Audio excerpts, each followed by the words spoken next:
Hey, I'm Tiffany, your guide to inner knowing and expansion through plant medicine. I just wanted to hop on and talk about mindfulness and meditation for a minute. I am not an expert teacher when it comes to mindfulness or meditation. I have taken a few professional courses on mindfulness and meditation, and I've taken some that wouldn't be considered like continuing education for me, so other training courses. And something that I struggle to facilitate with other people, but there is so much benefit in it. There is a book by Dr. Shauna Shapiro called Good Morning, I Love You, and it is one of my favorites. It was one of the first books I read front to back in a long time, and this was, I don't know, probably 7 years ago now, 6, 7 years ago.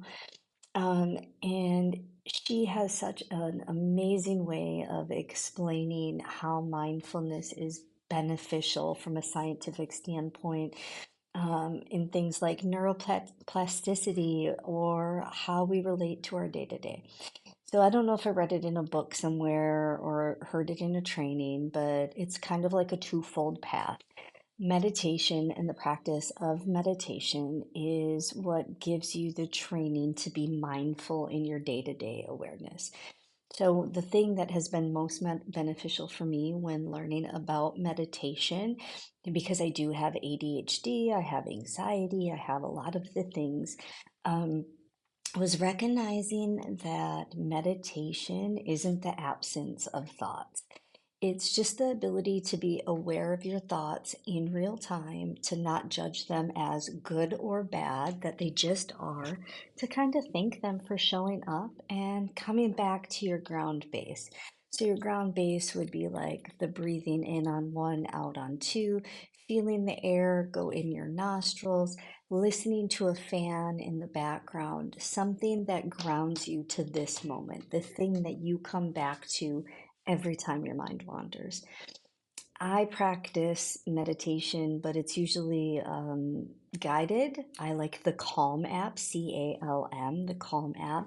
Tamara Levitt's voice is beautiful. It's very calming and soothing. And I think the other guy's name is Jeff Warren, and they do 10 minutes of the daily calm, 10 minutes a day. I know it's such a hard buy-in for a lot of people, but if you can practice for at least 10 minutes a day and you are super consistent, I promise you will start to see benefits in the rumination or the way you talk to yourself, all of these things. Going back to the twofold path.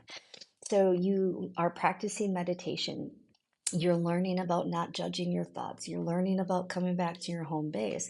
The practicality in everyday life is that every time you start to have a thought that maybe causes you anxiety or makes you feel bad about yourself or just a thought you don't want to have, you are more able to quickly recognize that you are having that thought and go, hey, I see you. Welcome. I'm not going to judge you as good or bad. I'm just going to let you go.